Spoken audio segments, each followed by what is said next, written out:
I request the seaters in row 5 and 6 to accommodate into seats ahead of you or behind you, because we need these seats for security reasons. I request students from the ISB to accommodate guests from outside of ISB so that they preferably get seats.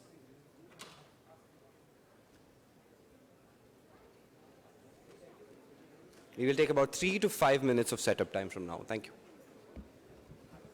Rows 4, 5, and 6. Thank you.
Again, I would request you to empty rows 4, 5, and 6.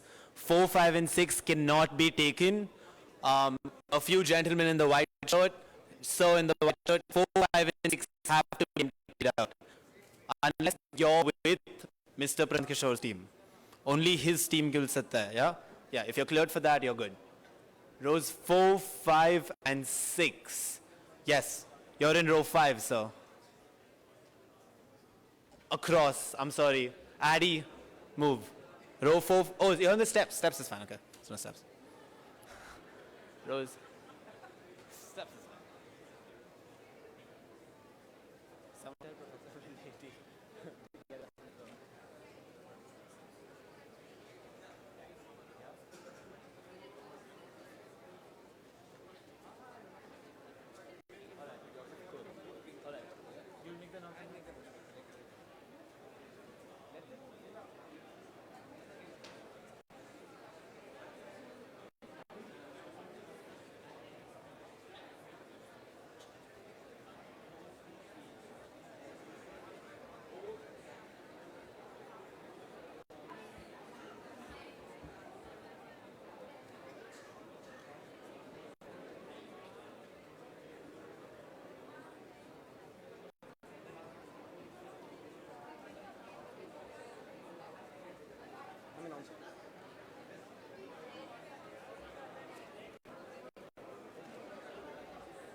Yeah?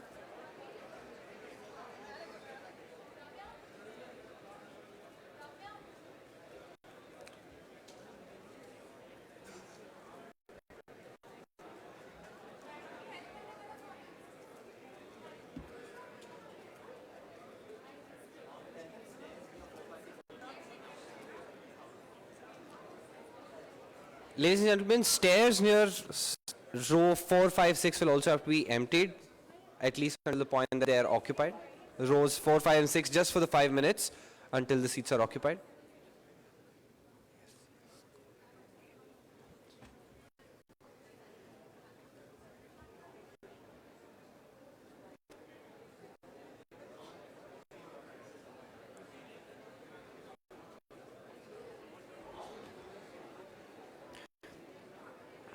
Due to security reasons, the exit from the venue will be locked. So if you are in, please seat yourself. If you want to get out, my apologies, but you probably won't be able to enter the auditorium again.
point is,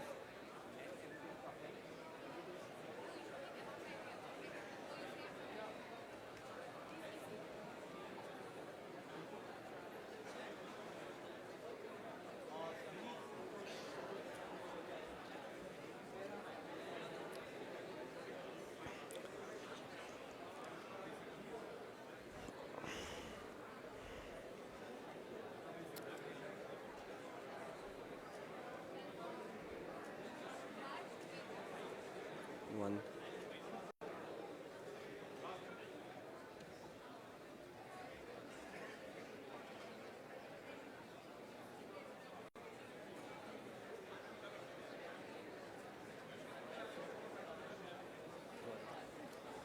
Attention, ladies and gentlemen, two really important announcements. The first being, if you have any questions for the next speaker session, please send in your questions through the QR code. There will be no questions entertained otherwise. And the second very, very important announcement, we sincerely request every single one of you, media personnel or otherwise, that no videography is allowed. Strictly no videography is allowed. We request you to stick to this policy. The ILS team will be out to check that this is taken care of. It's very important for us, and we will have to request you to leave if we see any videography being taken. So please take this announcement very seriously. Thank you very much for cooperation. Thank you.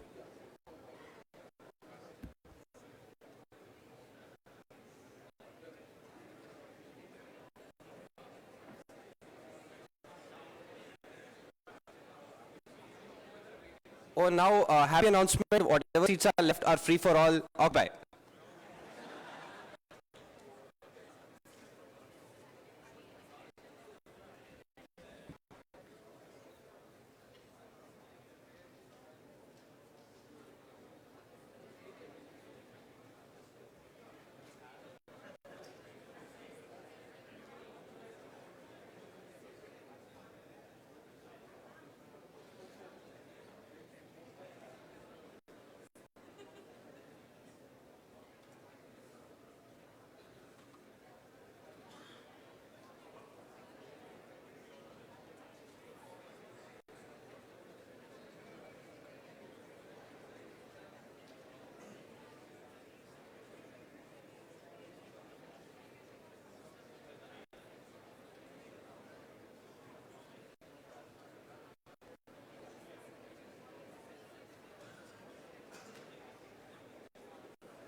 And that, ladies and gentlemen, is Artha 2018 ISB's annual finance conclave scheduled for the 6th of October, which is less than a month away.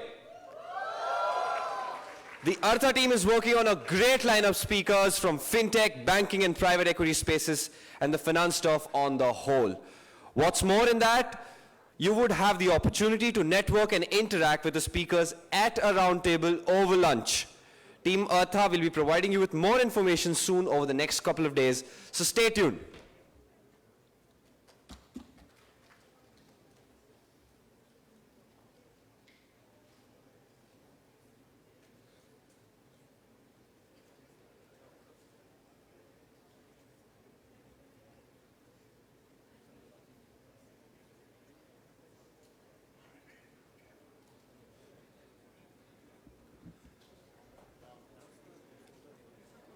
Ladies and gentlemen, just a reiteration of the already mentioned policy. We sincerely request you, media personnel or otherwise, no photography or videography for the next speaker session.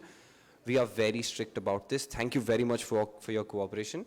And also, if you do not have the QR codes and still want to ask the questions, as long as we maintain the decorum in the auditorium, we will be able to provide you with mics. We have volunteers with mics. So no photography, no videography, and we'll try to make sure your question is entertained because we have mics around for you. Thank you very much.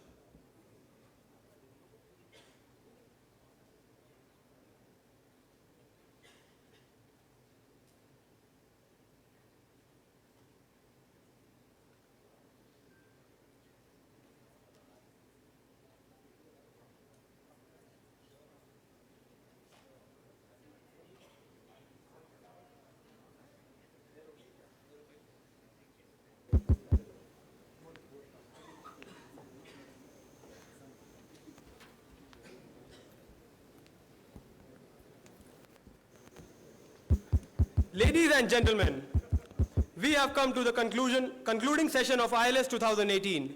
We started our day today with a panel discussion on policy making, and we intend on a similar yet a different note.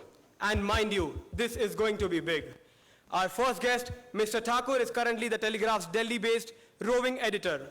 He began his journalistic career with Sunday magazine in 1984 and has been associate editor with the Telegraph and the Indian Express.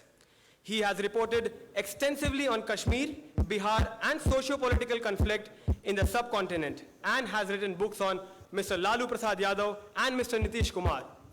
He earned a bachelor's degree in political science from Hindu College, Delhi University in 1983. Join me in welcoming Mr. Sankarshan Thakur.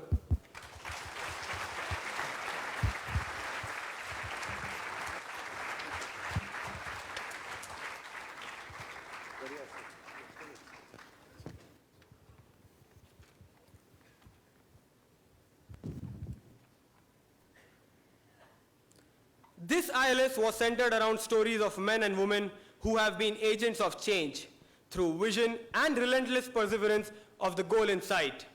And staying true to the course, we bring to you our final offering, the story of a man who has been a catalyst of change in the most influential domains in the country, one that touches each one of our lives, a man rightfully dubbed as the Kingmaker. Widely recognized as India's most sought-after political strategist, Mr. Kishor is a former UN official who is credited with revolutionizing election campaigning in India. Mr. Kishor is considered the key architect of PM Modi's 2014 Prime Ministerial campaign, where he brought together a team of young professionals under the umbrella of Citizens for Accountable Governance. Mr. Kishor and his team, the Indian Political Action Committee, was also responsible for crafting Nitish Kumar's win in the Bihar state elections. And in 2017, Punjab state elections, they helped Congress secure its first major electoral victory in the last 5 years. And what makes this more special? The fact that ISB has the privilege of hosting him on a public platform for the first time ever. Please put your hands together for none other than Mr. Prashant Kishor.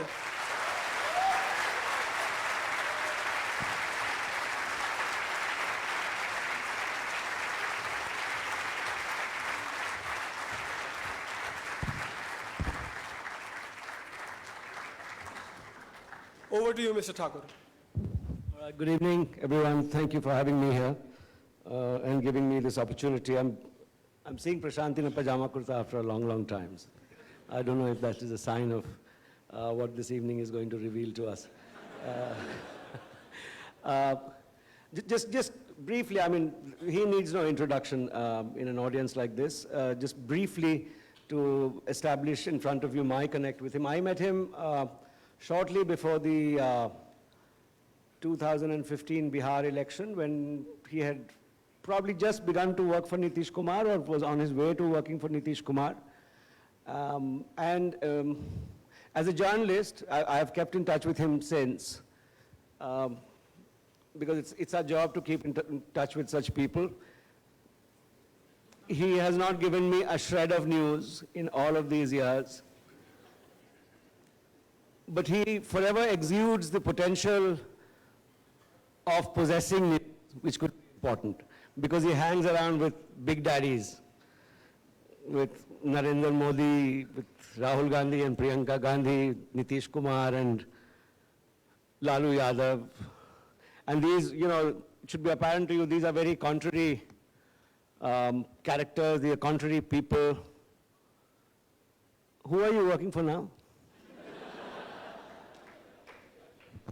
Frankly, thank you. First of all, thank you very much for having me here. It's a great privilege to be among all of you who I'm working. After UP, I haven't taken any assignment as such, but I do work with ISRCP, a commitment which I made much before UP to Jagan Reddy. So that assignment is there. Other than that, I'm not working anywhere. Not for anyone. But we keep hearing that you are two-timing Modi and Congress. Keeping in touch with both Modi and Amit Shah and Rahul Gandhi and Priyanka Gandhi. Are you denying it? Are you not in touch with them? How do you do it? No, I don't know the word two-timing. But yeah, if meeting is two-timing or working, then of course I meet a lot of people. But make no mistake, meeting is not equivalent to working. And because you want to keep it humorous, I'm not that big a person to deny an invitation from Mr. Gandhi or Mr. Modi or Amit Shah or whoever. And it's also because of the respect for the chair they hold. If they invite you, you have to go. Naturally, when I'm sitting with them, we are not discussing. That's what I was about to ask. Why would you sit down with them? What would you talk with them? That you should ask them rather than me. Why do they ask me to come and meet? But naturally, we are talking politics. But again, I qualify and repeat this, that meeting someone, talking to someone is not equivalent to working with them or for them. But is it not sort of a contradiction for you or a difficult thing for you to be in touch with absolute rank enemies on the political scene? You worked with Narendra Modi in 2014, then you went to work with someone who had very bitterly broken with him in 2013, Nitish Kumar. Then you went on to working with Rahul Gandhi and Priyanka Gandhi. I mean, do you not have any ideological anchor yourself? Are you just a gun for hire?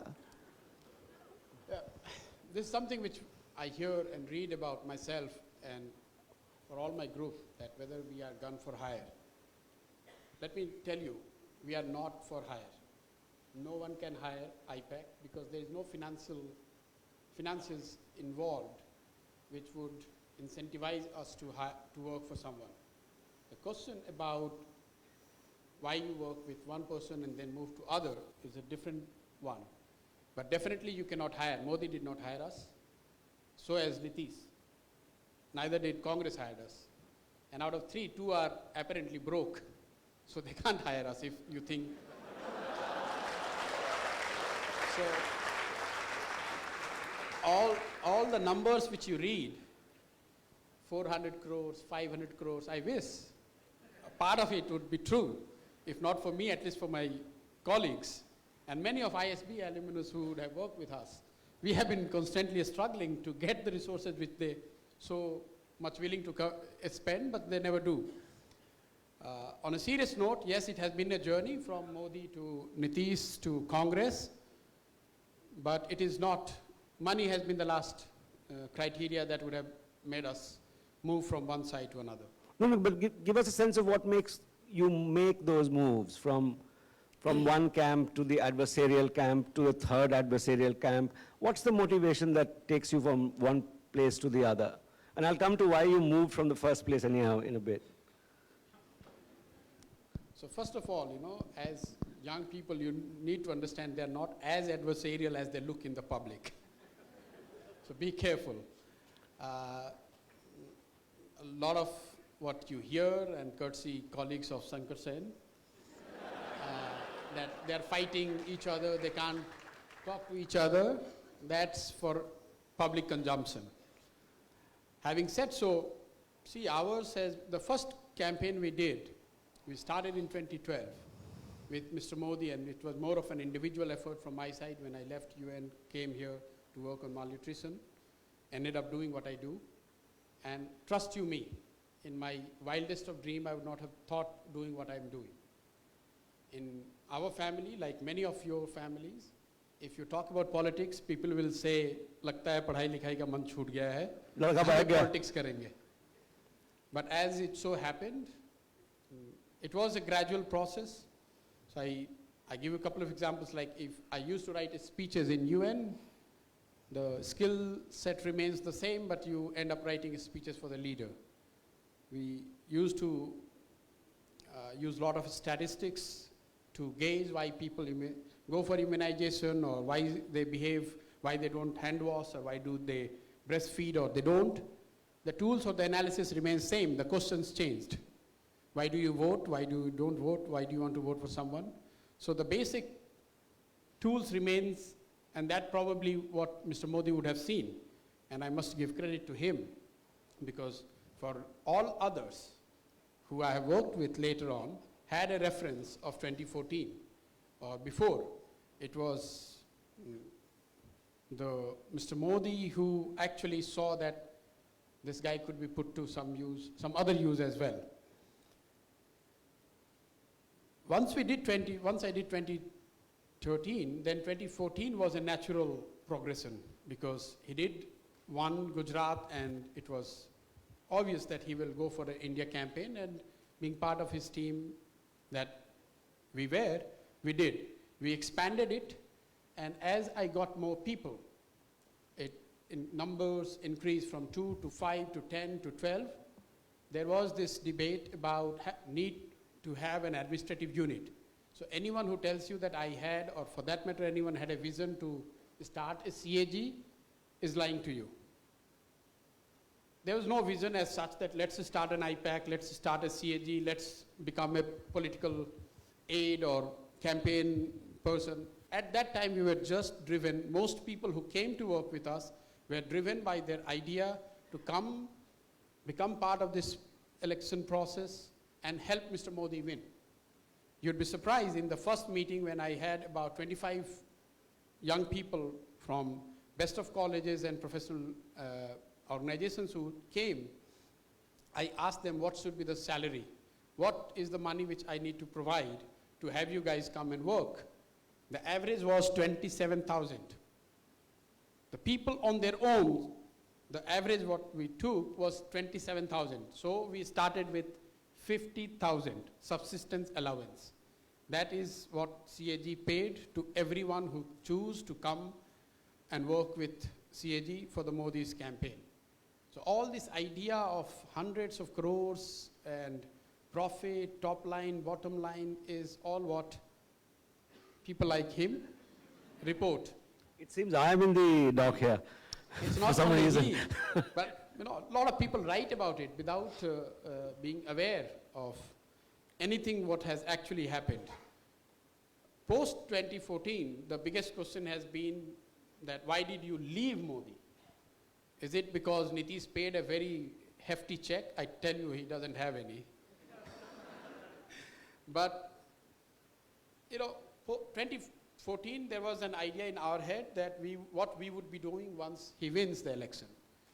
And it was nothing to do with what media reports about me and Amit Shah, me getting a post, or someone writing a check. It was about an institution which we wanted to set up, which would be a kind of extended arm of the PMO and be responsible for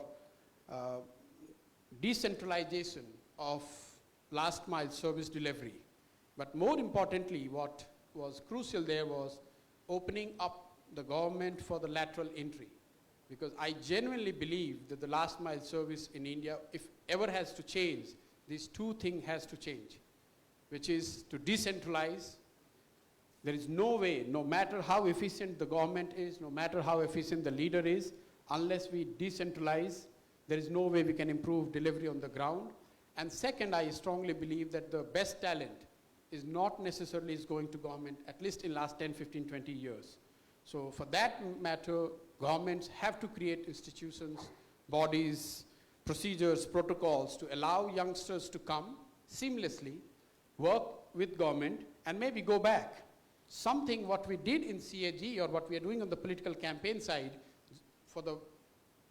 for your understanding, and trying to create an equivalent of same for the governance. And I can tell you on record, Mr. Modi was very, very receptive. Not only receptive, he was participant of that idea. He loved it, he wanted to do it, but maybe he was too new when he started, and to be fair to him, maybe I was in hurry. I wanted it to happen in matter of 2 months, 3 months, 4 months, and he probably wanted to settle down. And obviously, as you would have seen recently, there is a small little ad about 10 people, lateral entry of 10 people, and such a hue and cry. Imagine someone is telling him that create an institution where you can have thousands of people who can come and work and go back. So my sense was, and this is my assessment, that at that time, people who advised him in government would have told that it is too big a risk to take right at the very early stages of your government. So they scuttled it. I wouldn't say they scuttled it, because when I met Mr. Modi even recently, he said the same thing, that we were new in the government and you were in hurry. And I have to take that my share of blame, that I was in hurry because I wanted for that to happen almost immediately. So sometime I think in August or September of 2014, I told him, and I realized that maybe he is not very comfortable taking this forward, so I have to figure it out my own way, because I'm no longer part of the key priorities or the core team which he wants to have around him. Though at a personal level, I always shared a very warm relationship with him, all through. So in November, I met Nitish. Before that, I have never ever met Nitish in my life. Even though he comes from my state, I have never ever met Nitish before that. In November, I happened to meet him. He was not the chief minister because he resigned from his post. He went and he was just a leader of the party, which was recently demolished literally electorally by the Modi wave, as people call it. And we talked about it, and somewhere the people who remained in CAG, we started having this doubt that, oh, did we actually know something or we were just riding a wave? So as many of you who have studied or have come from science background, in theorem, mathematics theorem, we say, prove it both way, then we write hence proved. So we looked around and we say, if we do it other way around, it has to be Nitish, because he has the right credentials as a leader, but he has been lost, maybe for the want of an army of supporters, professionals, who probably could help him streamline his campaign. And then Bihar happened. I'll take 2 minutes to quickly tell you why I would move from Bihar to Punjab and UP, because that will settle the score to some of you who have an open mind, that it's not money or any criteria, but the fact that in 2015, after the victory in Bihar, if you could recall, those who follow politics, in 2015, BJP lost only 2 elections. One in Delhi, the victory was of AAP, and we won in, Mahagathbandhan won in Bihar, which was November 2015. So there was this chatter that who is a better campaigner? So AAP or IPAC. At that time, CAG was regrouped as IPAC. And the chatter that started on social media, literally between their volunteers and our volunteers, and we got sucked into it. So Congress did not approach me or anyone. We said, okay, at that time it was popular perception that AAP is going to sweep Punjab. So we thought that if we can make Congress, with all their shortcomings, which is being mentioned which people talk about, if we can make them win against AAP, then we can say with surety that yes, we know the art of campaigning. That took us to Punjab. And the proof of this is, if you know, there were 5 more elections that happened in 2016, April, which included Assam, West Bengal, Tamil Nadu. We did not work with Congress there because we only were interested in settling this score with AAP, which is, you can say it was like a bit childish, but that's what took us to Punjab, not the money which Captain would have give. He doesn't have one. I can again tell you on record. At least before 10 years, he's out of power. And he's an old king. So that took us to Punjab. Now, the only state or the campaign which we took out of these criteria was UP. And that again is, you can say, you're young, you get excited, and there was this debate that which is the biggest political challenge if one has to take. And invariably the answer was revive Congress in UP. So I happened to meet Rahul, we had a long discussion, he said to you, can you do this? And we spent 3 months, 4 months between February 2016 until April. And we thought, and I still believe, that we had a plan. And we presented it to Rahul and the Congress leadership, because that time he was only the vice president. And they liked it. They said, we are all for it. Let's go for it. But you know what happened in UP. We were humbled, and that's the best thing that could have happened to us. So after that, we haven't taken any campaigns. I'm just telling you the journey and the rationale or the thinking behind taking each of these campaigns. And none of this was because we do not believe in ideology, or someone wrote a check, or we wanted to be positioning ourselves as anti-Modi or for Modi. It was just youthful exuberance, you could say, that you want to win one challenge, then you feel, okay, I can do the second, then you took the third, till you are being put in your place. Then you get more realistic, and in the last 2 years, everyone is writing, I'm going here, I'm going there, I'm going here, I'm going nowhere. Because I don't want to make the similar mistake of taking a challenge which I'm not prepared to necessarily do. Just as an aside, Nitish doesn't have money, Rahul doesn't have money, Captain Amrinder Singh doesn't have money. I did not say about Rahul.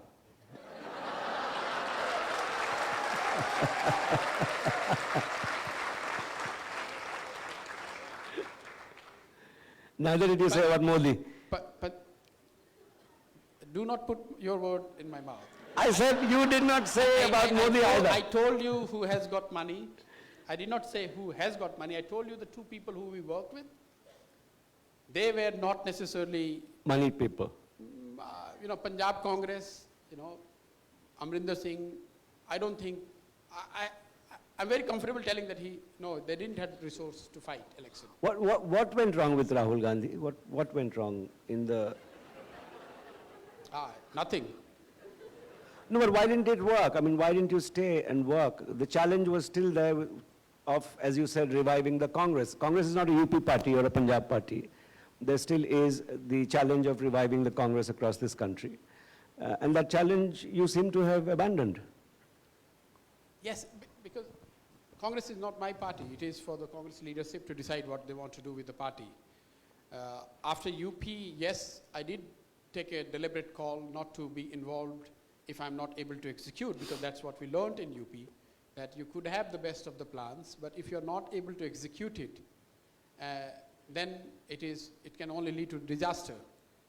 And since then, we have been friends. I have no hesitation in accepting that we are friends. We meet, we talk, but we have agreed to disagree that we need to be working together, because he has his own views, and rightly so. He's the Congress president, elected Congress president. He has his own ideas, he has his own vision, he has his own plan that may or may not be something which I'm convinced So what is the point in just joining hands if both of us, we are not on the same page on the path forward? And hence, we choose not to work, at least not until now. But I wish him well, and I think he's doing what Congress is expecting him to do. Or You think he's Prime Minister material? who am I to say? Who No, is you Prime worked with him. I mean, come on. Listen, Listen, you work with someone closely, build up a strategy, work with him on one election closely, on another tangentially in Punjab. You have to have some sense of whether he makes the grade or not, or does he have the potential to make the grade or not. One man that you worked with made it to prime ministership. Another that you work with, why won't you tell us whether he has the grades to make it or not? listen, it's the people of this country who has to judge. He has to prove to them. He doesn't have to come good to my assessment. He has to come good to the assessment and the trust of the people of this country. I happen to be one. Now, you are forcing me to say what I think. Well, of course I am. I very much am. Then there is a reason why ballots are secret. Fair enough. Fair enough. Fair enough, fair enough. I'll take that. I'll take that. Do you think Priyanka would have made a better Congress president or a politician? You seem to... To the best of my understanding, she's not in public life. So it's not She's fair. deeply involved in Congress affairs, though. I worked closely with her in UP, but that too, she was in the background. She's not in active politics, and I'm nobody to suggest whether she should be or it's her call. And more importantly, it's a call of the Congress party. You and I have to give to the wisdom and experience of the congressmen and women. It's a 100-year-old party. No matter whether they are down, whether they are doing good or bad, you have to leave it to their judgment to decide who they want as their leader. We from outsider can have our views, but let's not just push it. We got our answer here. No, but 60, You have your views, but you can't push it. 60, 65 years they have ruled this country. So they have elected someone to be their leader. He has just started. I think we would be grossly unfair to him not to give him the chance and start speculating about a third person or second person who is not even in the politics. So what's the point? I'll ask you a slightly removed from politics question. What is it that you bring to politics or election, the conduct of elections, that political parties traditionally have not brought? I mean, one sense was that Bihar was the victory of merely the votes of Lalu Yadav and Nitish Kumar and the Congress coming together. And so why does Prashant Kishor get so much credit for, a juggernaut that had rolled Bihar only months before it was stopped? The grab was prevented. What is it that you do with elections and politics that is new and that was not being done and that adds to the potential of political parties to do better than the competition? First of all, we have never claimed, and I must be on record, we never claim that we do X, Y, or Z.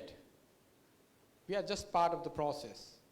And we, or for that matter, any individual or a group of people who you attribute victory or loss is being overrated. So by that definition, people like me are hugely overrated. We cannot change elections. We cannot change election result. This is what media tells you because it's convenient for them to write about it, because there is someone, some individual, some group of people who you can attribute a lot of things which you want to attribute. We just woke up one morning and got enamored with Prashant Kishor. Sorry? I said we just woke up one morning and got enamored with Prashant Kishor and started writing about him. No, Is that what you're I'm saying? saying that you see something, but it is easier to attribute things which are, tangible. There are a number of people, they are doing some things, but to have a cause and effect relationship, that because of this you won.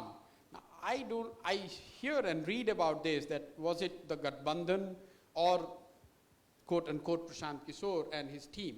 Was it the Modi wave, or what did they do? We did nothing. At best, we would have contributed on the margin. But you have to give one thing, that what does the young people who work with me, and more than 3,000 have worked in last 2-3 years and have come, worked, gone, and to pursue what they want to pursue, is they bring tremendous energy, they bring exuberance, they bring energy, they bring efficiency in whatever little work you do. I give an example.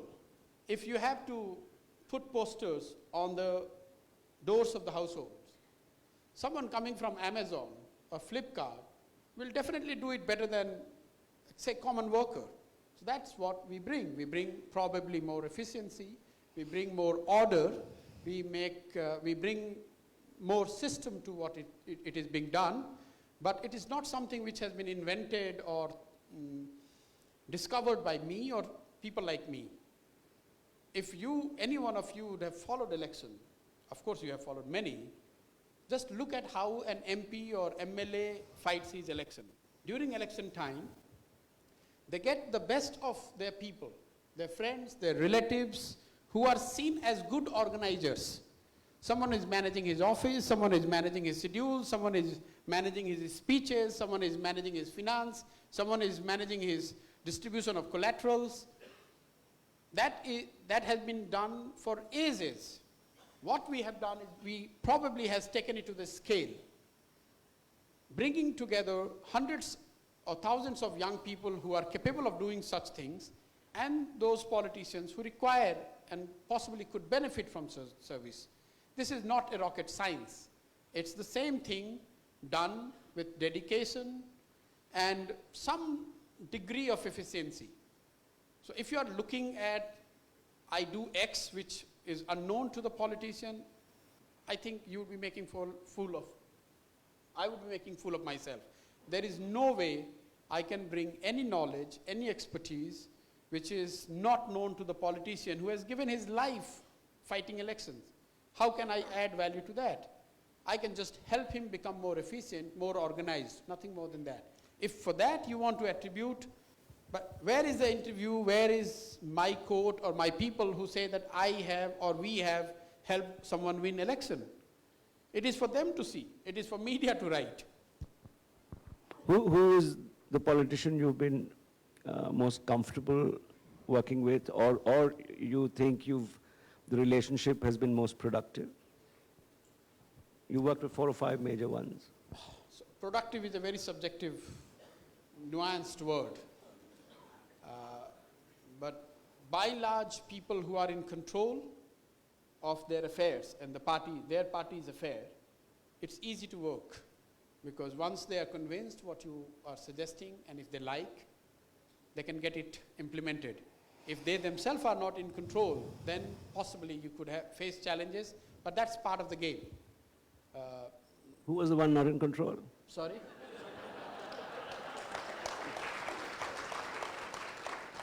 So there are, I know Shankar Sen, being the journalist which he is, he's fishing for some name to make the headline.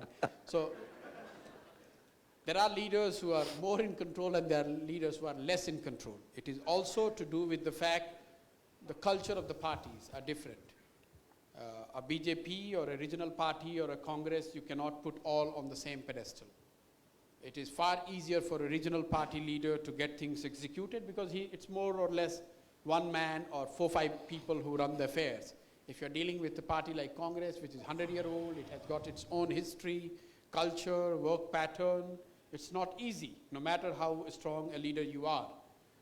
So I do remember writing a piece before you began working with the Congress, that the Congress is far too huge a behemoth. It will take a lot of time to turn around and will eventually eject you. Is that how you think things panned out? Not really. You know, I see in Punjab, one of the unfortunate things is the Punjab elections were clubbed with UP, so no one talks about Punjab. The same Congress party with the same set of work culture, the same constraints, whatever people write often, got their biggest victories post-independence This was one of the biggest victories post-independence in Punjab. Captain Amrinder Singh, 77-year-old leader. So what make you think that it is Congress cannot win? They can win. So I wouldn't generalize and say it is very difficult to do it in Congress and very easy to do it in BJP. Both has got its own set of challenges. Sometimes we are able to navigate and sometimes we fail. The failure is because of me, not because of the Congress or the BJP. Have you come across a politician who you thought was underrated? Who had potential in your Politicians are eye? always overrated. Most of them. You haven't come across an underrated politician? I'm sure there are many, but by virtue of them being underrated, probably I didn't meet them or I didn't have much. I didn't. See, I told you, he hangs out only with the big daddies. No, the fact is, if you are brilliant as a member of parliament and you're underrated, it wouldn't, probably I wouldn't have had an opportunity, and that's my misfortune that I didn't meet that underrated leader. But whoever we meet, they're all brilliant. I tell this to my colleagues who come and meet us, who come to work with us, that most of the politicians, we think they're not smart, they are not articulate. They might not be as articulate as you and I. They might not be speaking the language which you and I do. They might not be using the tone and the tenor, but they are very, very wise and smart people. They understand many things which you and I will take years to learn. So do not, for all what we say about politicians, we, do not underrate them. They are very, some of the very high caliber people are there, and many of them are well-meaning as well. And the proof of this is, look at and most of you here, many of you would say, okay, these politicians, sab aise hi hain. But you look at the voting pattern in India. In last 15, 20 years, for all the politician thrashing and bashing we do in our drawing rooms and the living rooms and the bedrooms, we go and vote. And few years back, when Nota was introduced, a lot of people thought that Nota will get a lot of votes. It's not. But in reality, it has become inconsequential as far as the election results are concerned. That means, people say, who do I vote? I have no choice. But look who they are voting. People are not coming from Mars to vote. It's you and I who are voting. And we are not voting for Nota. Though when we talk, we say, all of them are same, what's the point? I don't feel like voting for anyone. But you and I go and vote for someone. Democracy is not about, to the best of my understanding, democracy is not about finding the ideal. It's about finding the best among the available lot. If you keep waiting to find someone who is ideal, I'm afraid you'll never get one. What is your sense of how you worked for the 2014 campaign? We are heading into the next one now. What's your sense of how Modi has done as Prime Minister? Frankly, he promised a lot. He came on a huge high. What's your assessment of how the man you helped get elected as Prime Minister of this country has done? Every voter will have this question. I'm asking and you. And they will answer, and I will answer also as a voter. Depends on a serious note, it depends on the reference and the parameters on which you want to judge him. If your reference is the high expectation that he is going to change everything, or everything in India is going to change in next 2 years or 3 years for better, you might find him someone who has not delivered as you or I expected. But if your reference is what was happening in last 3 years before he came, or last 5 years, or what we are normally used to get from our own governments, on certain parameters he would have done better than expectation.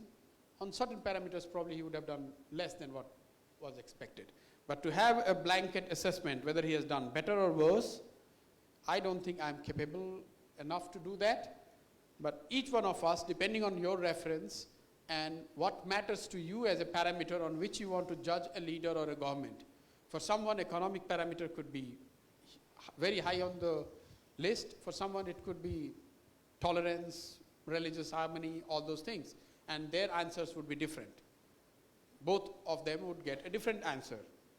So that's what I think. the socio-political temper of the country doesn't worry you at the moment? No, I'm not worried, to be very honest. As a citizen, I'm not worried about what some people write.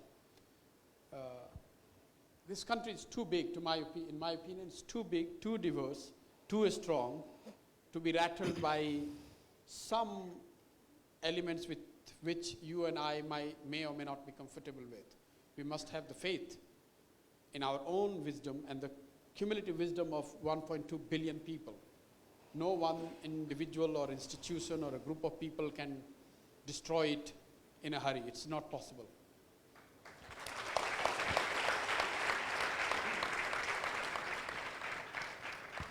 What is your current relationship with the Prime Minister and his party president?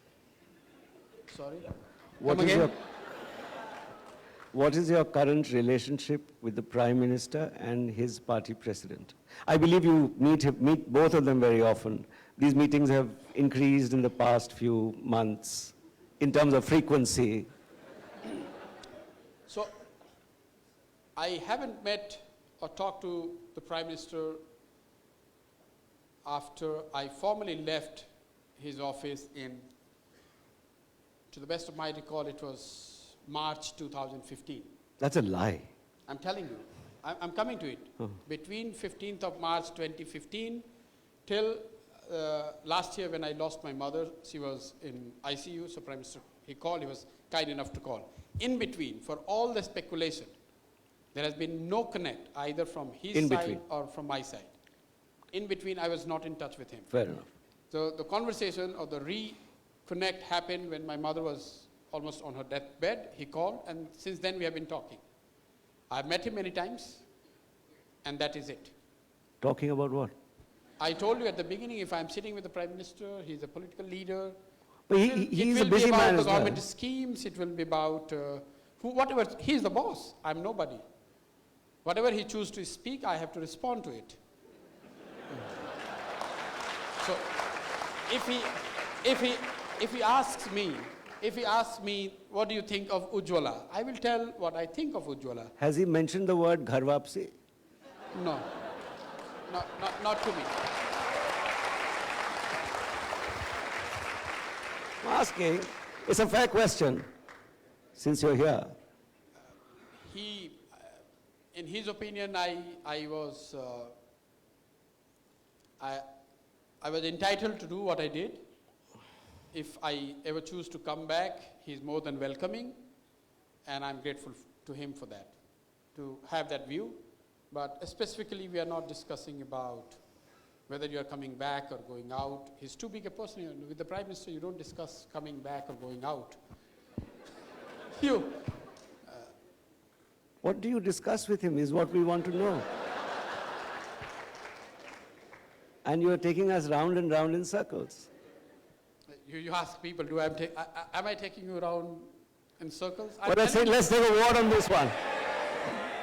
All right. Okay. So why don't you break and then ask, and I'll try my. No, it's a simple question. Ability to answer what He, like any political leader, would talk about politics.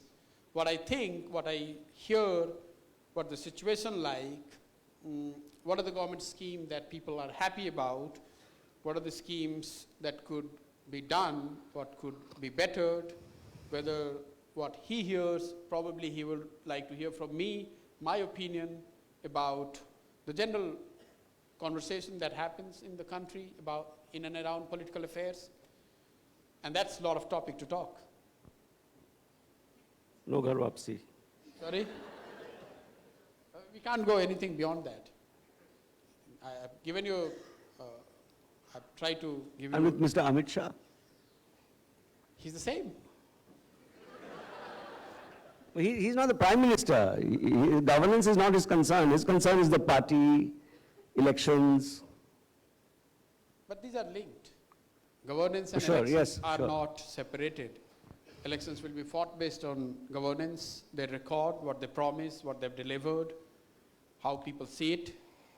And I personally have not found much difference between the line of discussion or the questioning or the queries that come from one or the other. It's almost the same. Maybe when Prime Minister is speaking, he would be speaking more on the government side about the schemes, and when Amit Shah is speaking, maybe he would be speaking more about the party. But net, it's same. On the basis of what you said this evening, if I were to ask you what you tell them, you will say it's privilege, right? Sorry, come again? If I were to ask you what you tell them, I tell them with whatever little understanding I have, which is not much compared to them. They are in politics for the number of years which is my age, equivalent to my age. So what can I tell them which they don't know? And they have a huge army of people, party, people who can bring scientific information, assessments. So what someone like me can add, maybe whatever I say, whatever I know and I say, choose to talk to them, they use it for the triangulation of some of the information which they would already have. I don't think I'm bringing something new to them which is unknown or not understood by them. I think I would be naive to believe that. I think we're running out of time here. I have two last questions. What has taken you so long to come out and speak in public with a journalist on record?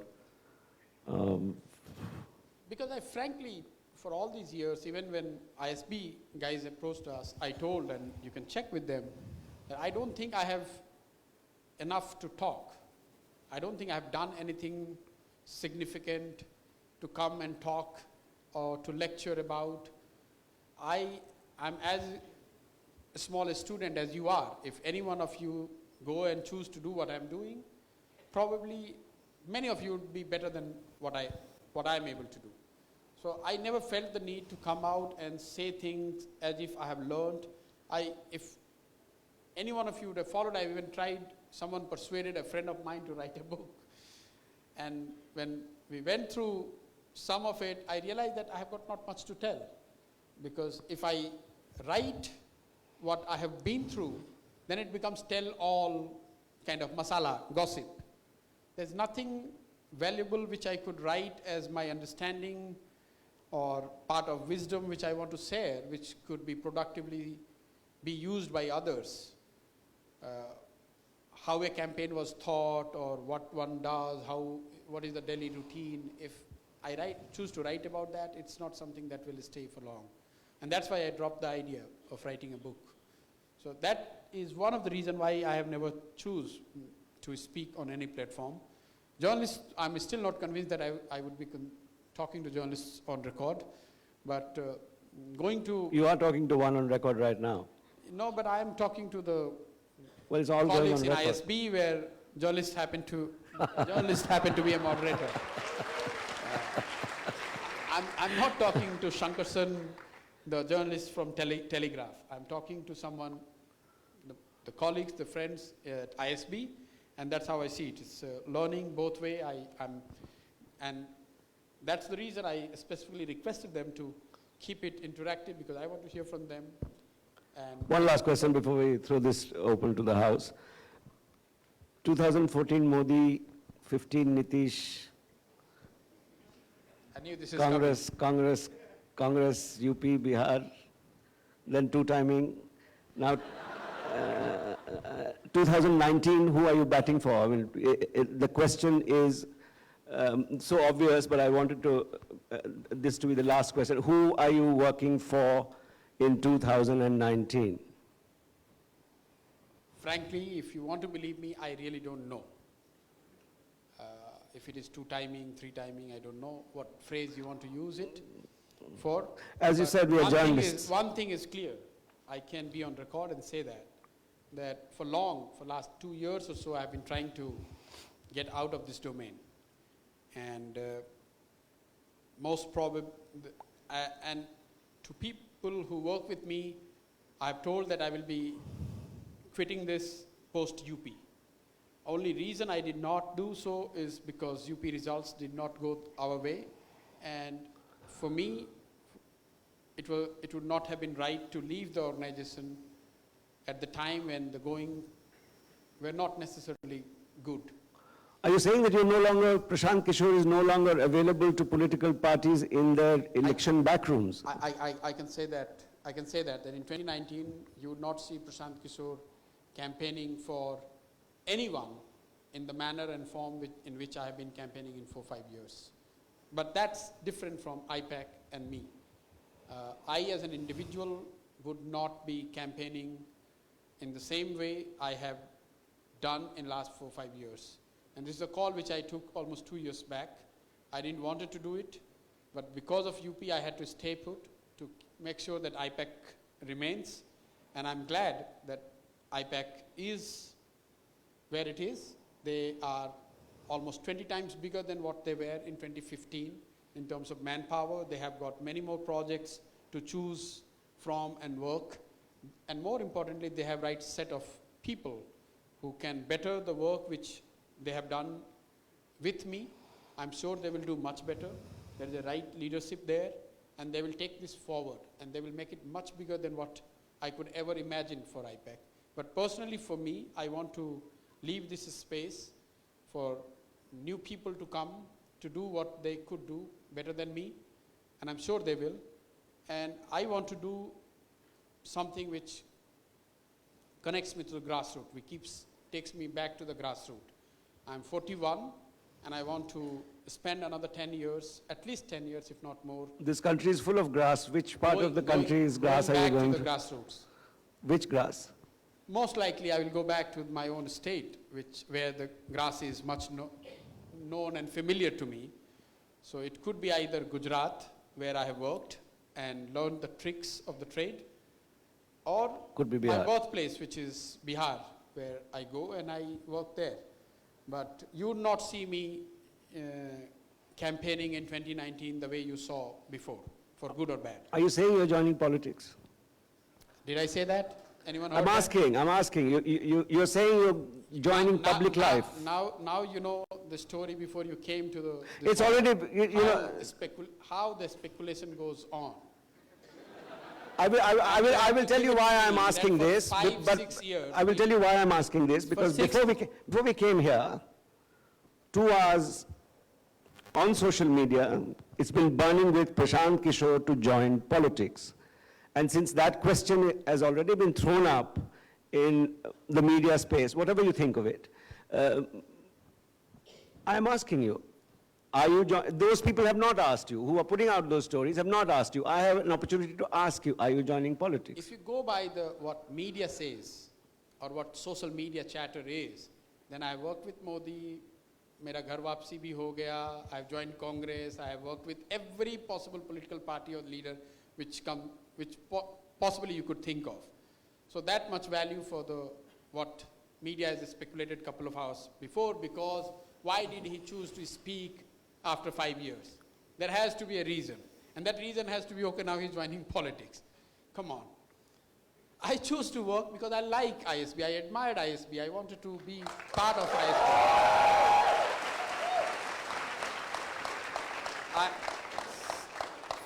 16, 17 years before, when ISB was conceptualized, when it was being put forth, we as a student, we looked and aspired to be part of ISB. Because one other reason could be because I do think that I'll not be doing campaign. So I thought, okay, this is the right opportunity to come and speak, and this is the right platform. Media just got added to it. I know some media friends are here, and then Delhi and Bihar and whoever has written this, that there has to be a reason. He doesn't do anything without any reason. If he is speaking, there has to be a reason. If he has met Modi, that means Ghar Wapsi has to happen. If he has gone and met Rahul, that means now he has finally decided to be in anti-Modi camp. Now, I have been reading, hearing, and living with this for last 6 years. But you have made, through these years, you have made exactly those transitions. So not all of it has been false. You have moved from Modi to Nitish to the Congress. Yeah, but that was back not, to Modi. I told you why I moved, and fair enough. That was not something what media guessed. And I'm sure I can tell you that much, that media will be wrong again. All I'm telling you that I want to go back and work with the people and at the grassroots rather than working with the leaders. I've worked enough with the leaders. I worked, as you said, it was your word, that I work only with big daddies and meet. I've had enough, so I want to go back to the grassroots and try to learn in a new way whatever I could do. And for me, it's the right opportunity because I can leave IPAC in a safe hands. They will do very well, and they are very safely placed for another 2-3 years at least, whatever I can see. Thank you, Prashant. It's a pleasure talking to you. Thank you. Throw this open to the House now, and if someone is going to... Questions? First up is Shatakshi. Yes, ma'am.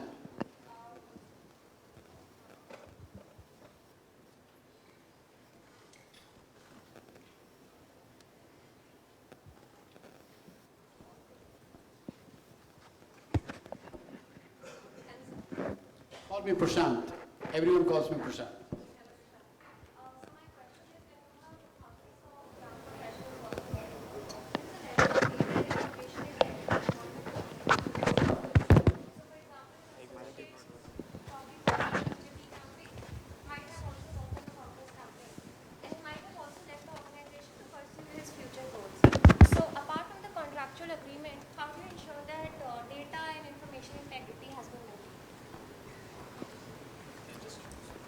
You know, this whole data thing in an election context is overhyped, as much as we are overhyped.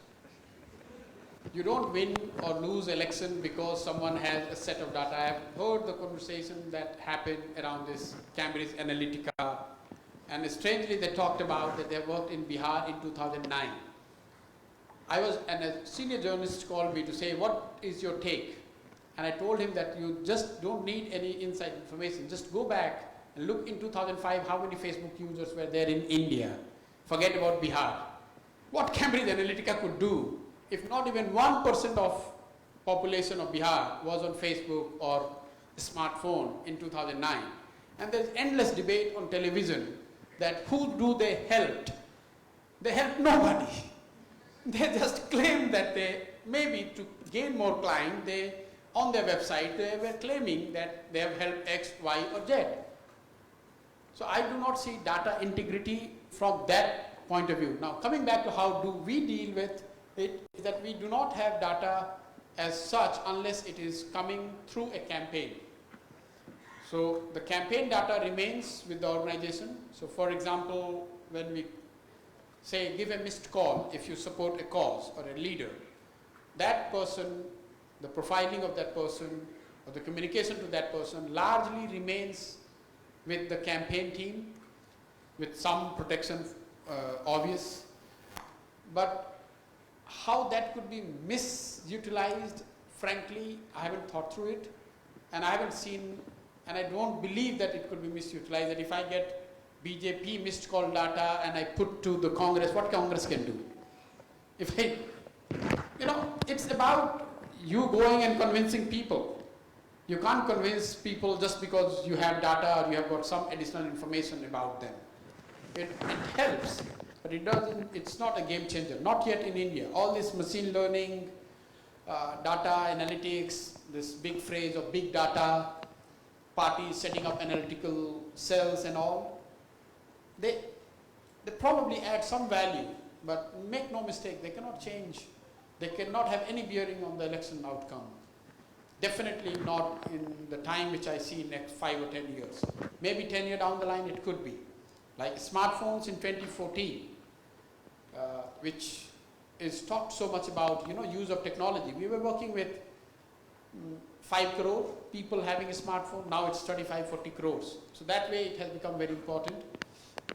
But having data about citizens, I don't think it would have meaningful impact on the election or your strategy in any way. Okay, thank you. Next up is Akash Binjrajka.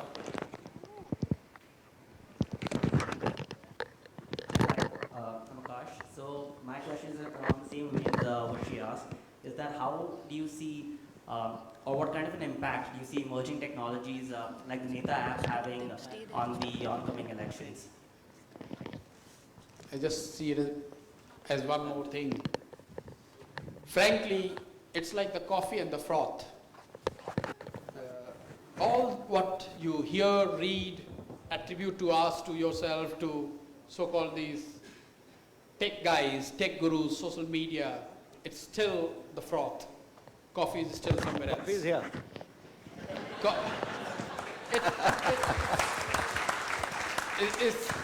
It's not something that can make a change. It's important. I'm not trying to downplay it. A lot of people see us as a social media guy, technology guy. I have not used laptop since Gujarat elections. And I have not used iPad also in anything in the last 2 years or so. I don't see that as a big constraint for what I do or what I don't do. So this whole idea, a lot of people who came in Bihar would say, but where is your war room? But there's nothing. It's just a table and chair. People come with this notion that there will be machine, there will be a lot of people, because television they show it. What they show you as a war room is actually nothing but the call center, which is right at the bottom of the hierarchy of the organization. Campaign setup, they are at the bottom. So you see, especially on the Hindi news channels, with all due respect, look at so-and-so war room, how people are calling, how data is being used. That is nothing but the call center. An ISB guy is not phone and talk 10 years, 10 hours, 12 hours. If I do that, you will run away. No one does that. It is about people. It is about understanding them. It is about connecting their aspirations with what leaders are promising or should promise or could promise.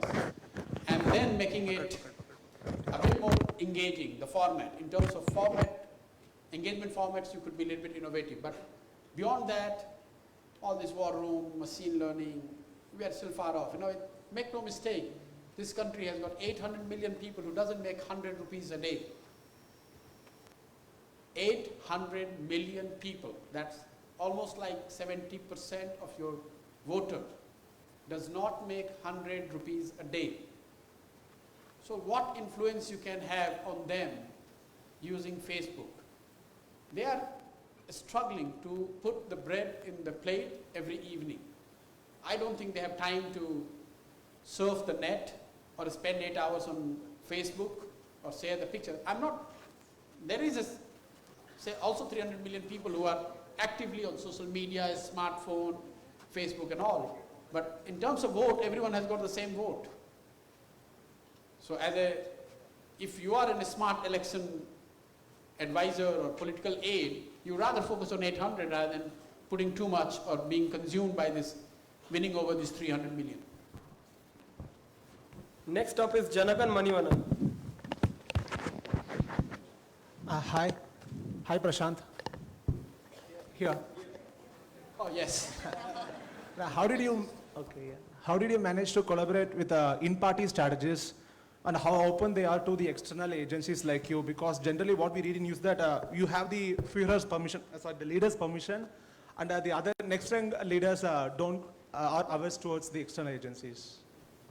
So this is another thing which you need to understand. There is nothing called external and internal. At least the way I have worked.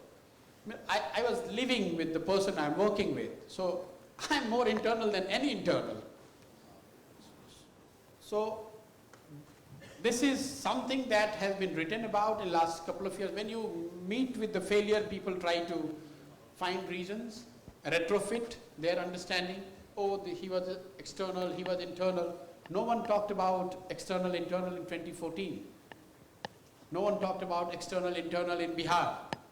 When something doesn't go right, then people come with these fancy ideas, look for the reasons and retrofit it. At least the way we work, because we are not charging a professional fee, we are not a vendor, then you are not external. You are very much part of whoever they are. You might not be, in one way you are external, you are not holding the party post.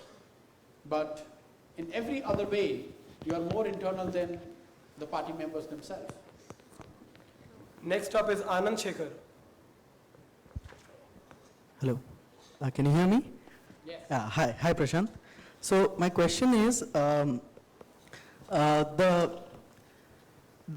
majority of Indian democracy has seen people who have either been influential, powerful, rich, or goons, or all dominating the Indian uh, political scenario. And the common populace has largely, remained aloof of taking part in politics, as you rightly said, the kind of perception we have at our household regarding this. But of late, we have had initiatives like, let's say, the LAMP or the Chief Minister's Fellowship, or let's say the Telangana or the AP government recruiting from ISB to work with the political and bureaucratic ranks. What do you think, how should the government, or should it engage with the educated youth to take part in the politics? If yes, then how should they proceed?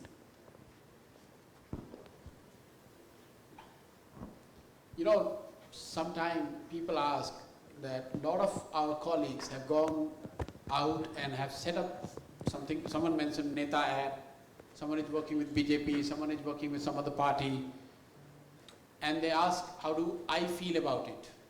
I tell you, I feel great about it. I take great pride in the fact that someone who has worked with us is able to go and stand on his or her own feet, influence or convince a leader who probably has spent as many years as the age of the guy and willing to listen to him or her. So slowly you see how many people today are able to work in this domain. Whether they call it PK team or because they need, it's a Modi effect, because they have seen him winning a campaign. But there is a definite greater appetite among the elected representatives or those who want to get elected to appreciate and engage with professionals. And that is one good thing we take pride in. How they should go about it, all these CM fellowships are actually linked to leaders' assessment that if they have a lot of young people, they would help the better branding, positioning of their themselves or their government or their schemes. It's a slow process, but hopefully in years to come, it's only going to get better. One worrying sign is the under 40 MPs, the proportion of people who are representing some sort of dynasty, because you will realize, probably you do not pay attention to this, but almost 2/3 of less than 40 years MPs belong to second or third generation politicians, which is not good, which is not good. So if everyone says that politics is bad, then as the phrase goes, and this is the most used phrase in IPAC and CAG, that if you don't choose to participate in politics, be ready to be governed by your inferiors. Next up is Anusha Rajgopalan.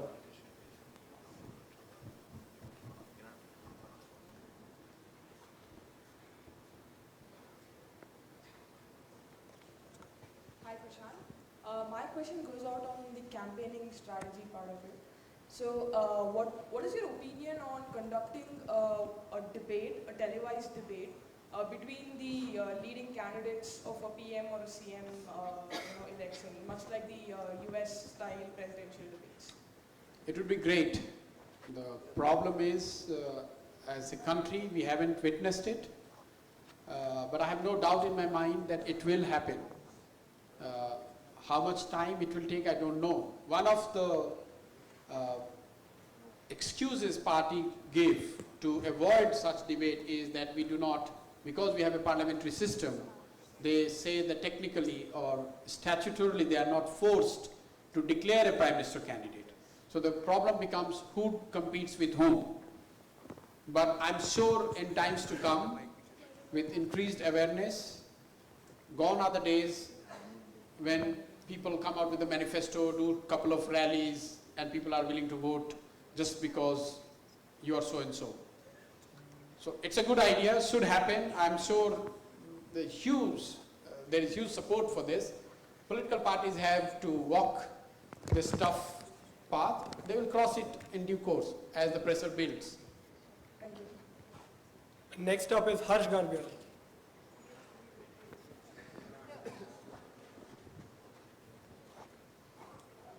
Hi, Prashant. So it's slightly a long question, so please bear with me. So I want to know, so despite the birth of institutions such as CAG and now IPAC, ground level reality strongly suggests that much hasn't changed post the implementation of the Mandal Commission's recommendations in the early 90s.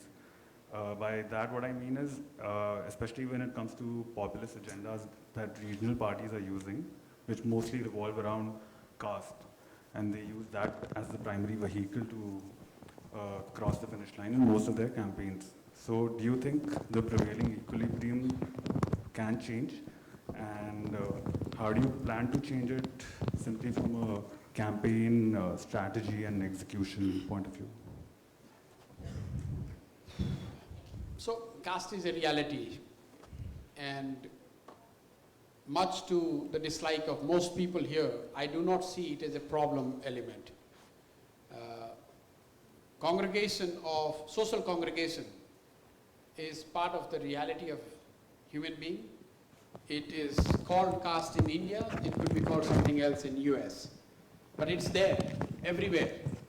We as Indians, we need not be defensive about it. That is not to say that caste systems should be promoted, but just because party or people seek or vote on caste line is in itself is not a bad thing. It's democracy. You want to vote for someone who you believe would give you the access, would deliver what you want them to deliver for yourself or for your community or your neighborhood or whatever you want to call it. In terms of our ability to make the change at the grassroots, we haven't been able to do much because we are not the one who are part of the governance. But I tell you what is the positive in this and what helps us remain motivated and should remain for the people who choose to run organizations like IPAC or many others which has come now. Look at Bihar. In Bihar elections, Mr. Modi as the Prime Minister and the leader of the BJP promised 1.5 lakh crore of package, a special package for the state of Bihar. To counter that as campaign, we came out with what we called at that time, and it's still called, Nitish ke Saath Nischay, 7 resolves of the Chief Minister, with the financial outlay of 2.3 to 2.4 lakh crore over 5 years. So basically, before the election, almost 60% of Bihar budget is tied to these 7 resolves or the commitments which he has made. That if you vote for me, if I happen to be your chief minister, these are the 7 things we will deliver. And these 7 things are basics, what people wanted. We went to almost 30,000 villages in Bihar and we surprised ourselves with the findings which we got. People were not asking for industrialization or white collar job. People were asking for drainage. People were asking for running water, piped water. And I tell you, the situation is not very different in many other states. I'm in Andhra, and drainage in rural Andhra is still the most single biggest problem which people want governments to solve. Which many of us, or I would say most of us, would get it wrong if I have to sit in the room and decide what people want from the government. But just imagine for a second, sorry, I'm going tangentially, in your flat or your room, for one day the water doesn't drain. What kind of misery it will create in your life. Such is the problem. So we take pride in setting the agenda through the campaign, which is basically influencing how the 60% of the budget of government of Bihar, no matter who is the minister, no matter who is the government, whether he was with Mahagathbandhan, where he is with BJP now, the 7 resolves remains the same. And that is one more reason why in all our campaign, I think we as a group insist on leader making a commitment. So it's a Modi's commitment, Nitish's commitment, captain's commitment, because there is no escape. But after making that commitment and getting the vote, if you don't deliver, I'm sorry, we don't have any way. Like a voter, we don't have any other option but to wait till the next election If he or she chooses not to deliver on what they committed, we can't do much. But once they make the promise, they do try. I would like to believe that they do try, and that remains at least the priority of the government. Whether they are able to implement it or not, that's something that only time can tell. Next up is Santosh Shivakumar.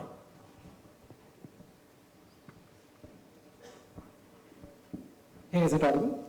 Hey, Prashant. So the question is, IPAC works with parties that have conflicting ideologies, right? So how do you prove your credibility to parties that you can support them with the strategies for the election? Also, the second point being, there's a huge risk that you might get to know their internal strategies and not partner with the same party in the next election. So what do you do to avoid that? It's not a challenge because we don't reach out to any party. If I have to go and pitch that I want to work for you, then all these issues come.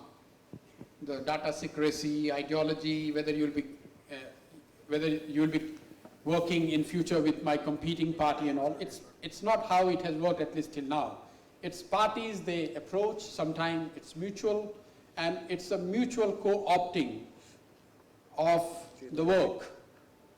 And once you work, then it is not, as I said in the response to earlier question, there's no internal, external thing. In terms of this, about this ideology, I hear so much about, you don't have an ideology. It is like saying to a lawyer who has fought cases for 3 different clients with competing or different ideology, that lawyer does not have an ideology. That's not true. I personally, for the want of a better phrase, Indianized phrase, I would like to believe that I have an ideology which is closer to what in the West phrase is center-left. Because I do believe that government has a big role in a country like ours. But I also want to put a caveat. Having an ideology is not necessarily same as being blinded by ideology. Make no mistake, those who talk too much about ideology, the leaders, it suits them for you to be blinded by the ideology. And it is not only true for the political leaders, the religious leader, the social leader, they want you to get intoxicated to some degree with this so-called ideology so that you lose the objectivity, you do not question them, you do not want them to be accountable. So I leave the choice to you, whether you want to be cynical about being ideologically wedded to a person or a group, or you want to have your ideology, but at the same time you also do not want to lose your objectivity. So if communists are ruling a state and they are not delivering on improving quality of service, how justified they are in asking you to keep voting just because you believe in communism? Do you want to subscribe to that? And then if they come across someone like me, they say, oh, you don't have ideology, but you have not delivered either. If you are true to your ideology, it also means delivering the services and the goods for the people. If you don't do it, why do you expect the supporter to remain wedded to you for times to come or for all his or her life? So yes, it's important to have an ideology, but it should not blind us to an extent where we lose our ability to question what is right and what is wrong.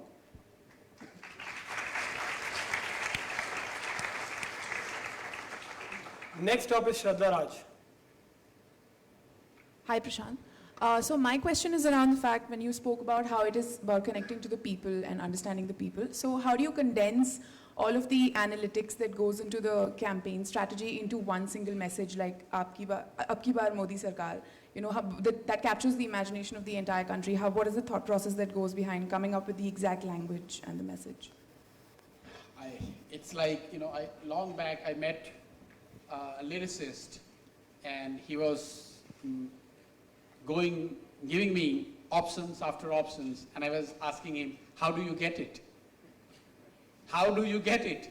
If I sit in the room and try to think about a poem or a lyrics of a song, I can't do it in all my life. So it's something that happens, and make no mistake, most of the campaigns, the ideas, the messaging is not something that one individual has got it, whether it's me or one of my colleagues. It mostly, 9 out of 10 times, it's a function of group coming together and coming out with something, and we put it to the vote and people like it, then we say, okay, if it is liked by this set of people, then likely to be hit with masses as well. Ideas always are of the leader, by the way. It is not of yours or mine or anyone. But it comes through the churning. It's people like you, and they are very, very smart people who work with us. They come out with all these ideas. All the campaign which you would have thought of, the line which you mentioned or otherwise, it's not something which comes to my mind or I dream about it or I have a process through which I go and I get this. It basically comes from people who work, and we put together our head and we say, okay, this sounds lyrical, this sounds closer to reality, this is likely to work, and then we go and test. Sometimes it works, sometimes it doesn't work. Dyuti Shukla. I hope I'm not keeping you in this hall on the Sunday evening. How long we are going to be? We have time, sir. Okay. I don't want to spoil your Sunday. Mike, you was working as a public health expert. What made you become a political campaign manager? What would be the reasoning behind this? I always wanted to do public health. That's what I knew. That's what I did for my living. And that is what brought me in touch with Mr. Modi in Gujarat in 2011-12. When we started, the idea was to work on public health / malnutrition. As I told earlier, it just so happened that it progressed into something else. And then whatever has happened is largely known to the people. But given the option, I would love to go back, and still I think malnutrition is one problem where people should pay more attention, governments. It's a long-term thing. It's not glamorous. It doesn't give you vote. It doesn't make you form a government in 2 years or 5 years. It's a generational problem. So no one pays as much attention as they should. One last question from Jayant. Hi, Prashant. In our country, we see a certain set of people aligning their aspirations with a ruling party, in this case BJP, and certain set of people aligning their aspirations with Congress, and as you have seen with Jagan Reddy, some regional parties. So, do you see an overarching identity of all these aspirations of regional parties and opposition parties like Congress, aligning in one overarching identity against BJP in 2019? And if you foresee that possibility, will it give a credible challenge to Modi Jagannath? It's something that is being debated every day on television. So my response is not going to be any more insightful than what most of you already know. It's difficult. It should not happen also, because why do you come together if you do not have a common idea, program, messaging, just to defeat someone? People will not buy it. That's my sense, but I could be wrong. Whether it should happen, could happen, should, definitely no. Could, possible. You are desperate, you see no possibility of standing on your own, you collaborate with someone, with making some adjustment. Whether that will last, whether that will be accepted, rewarded by the people, that's anyone's guess. But not an ideal thing to do. Thank you, Mr. Kishor and Mr. Thakur. Thank you. Thank you, it's been a pleasure.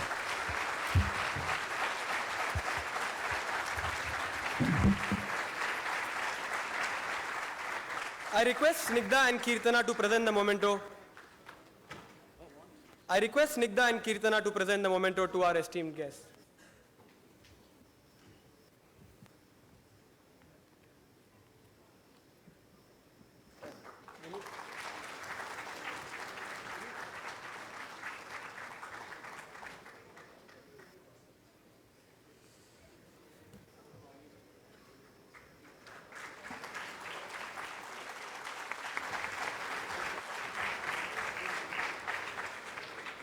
I request all of you to be seated for the next 5 minutes till we open the doors.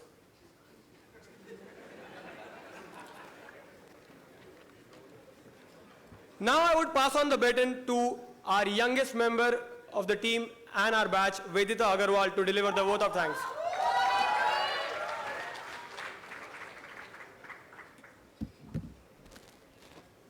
And with this, ladies and gentlemen, we come to the end of ISB's first marquee event this year, ISB Leadership Summit 2018.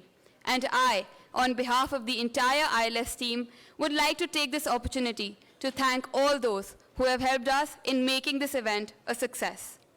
I would like to begin by thanking all speakers and moderators who very graciously agreed to come over and share their experiences and thoughts with all of us.